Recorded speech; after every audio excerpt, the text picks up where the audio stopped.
up, everybody? Welcome back to the channel, and if you're new, welcome to Muscle Memory, and make sure you hit that subscribe button below because you're going to want to stay a while. What's in store for today? I want to talk to you guys all about my own insights and advice about individual training, either by yourself or maybe with a partner or two. But this is going to be all of my personal advice of how to make those trainings the highest level. So when you get into real trainings with your whole team, it actually seems easier. Yeah, I know that sounds weird, but you'll see why. All right, let's get into it.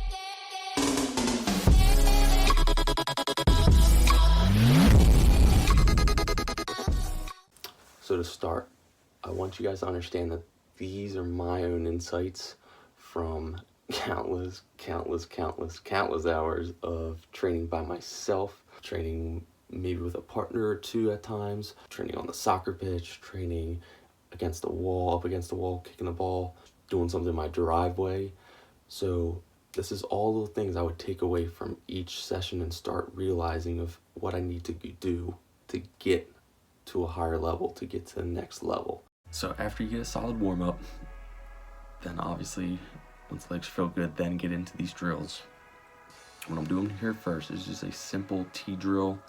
I'm dribbling out, but I'm working on all different parts of the foot, all different touches. Left foot only, right foot only, rolls, bottom of the foot, working on the inside or outside cuts with the foot.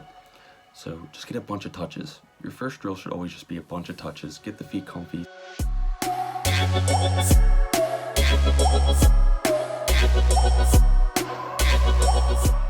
So, my first tip, you need to train with intensity, okay? So you need to get your mindset wrapped around of, I'm here by myself.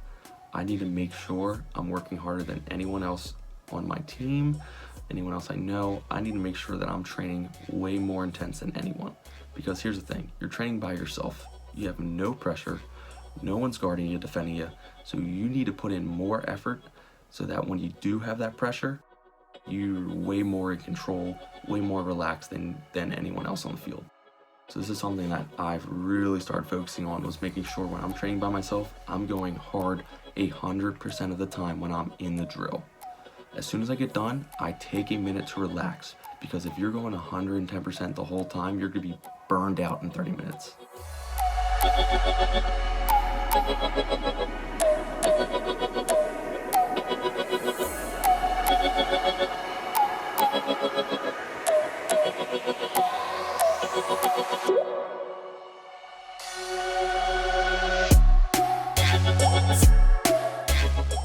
Tip number 2. What you see here is this is just a shooting drill that I kind of made up. I wanted to really work on my quick turns and shots on net.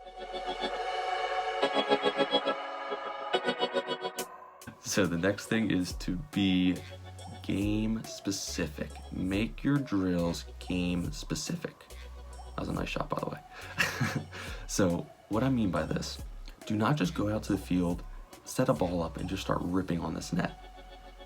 What is the point of that? You're never going to get a chance like that in a game, and if you do, that ball better be going upper 90s or crossbar down or something. All right, so you need to make sure that all of your drills are very specific to a game situation.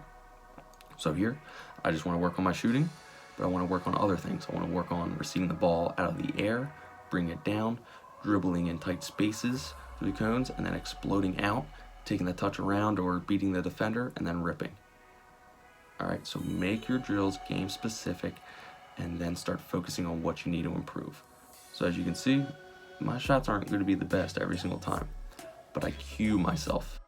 But every single time, I'm almost over-analyzing what I'm doing. Over-analyzing, because this is the time to do it. Figure out what works for you in your training session. What are you seeing? So in the game, when you're under pressure and you can't really think too much, after you do something, you can kind of sit back real quick and just think, okay, that's what I did wrong. All right, I'll get it next time.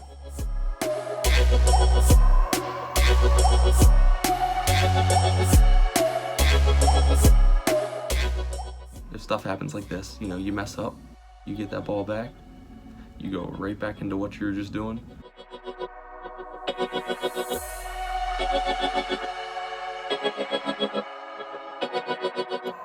Bang.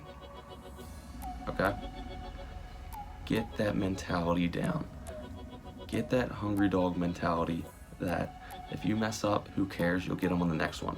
Do not get too mental, and look at that. I got kind of mad at myself, but I got it right back and got right back into it, okay?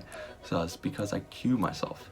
So it's not just like every Premier player that puts their hands on their head and just walks off, all right? You need to figure out what you did wrong, all right? Because then as soon as you know what you did wrong, how you hit it, if you hit it weird or just came off wrong, then you figure it out. Then you're good. Then you know when you mess up, how to fix it.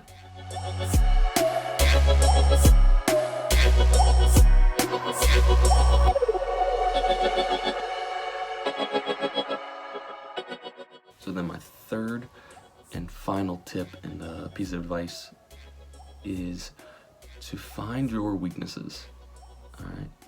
So when you're training or when you're about to do a training, figure out your weaknesses and attack them.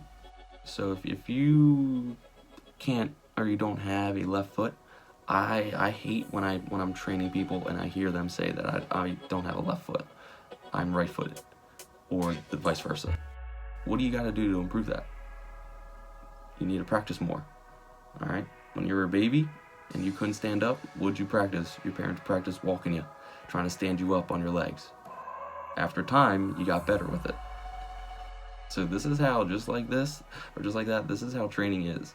You need to find every single weakness, and it's very, very hard and humbling for a lot of people to just kind of sit down, sit back, and think, what am I not good at? What can I not do on a pitch? Or what gets me, what is someone better on my team? What are they better at me than? But once you figure it out, then you won't have any weaknesses. So I knew I didn't have a left foot. I knew I wasn't the fastest tight space dribbler, all right? But I worked my tail off making sure that I became one of the best lefties, even though I'm right-footed. So you need to find your weaknesses, because I'm not gonna lie, there's probably other people on your team that have the same weakness. So if you can expose them with your weaknesses and them becoming your strengths, it's just gonna get you a lot more playing time.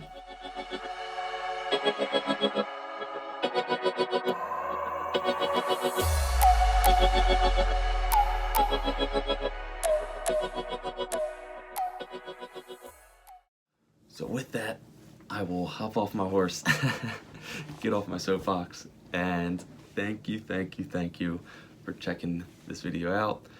Give it a thumbs up. If you haven't yet, subscribe below, and I will also link my Instagram below as well. So thank you, and enjoy the life you live. Also memory,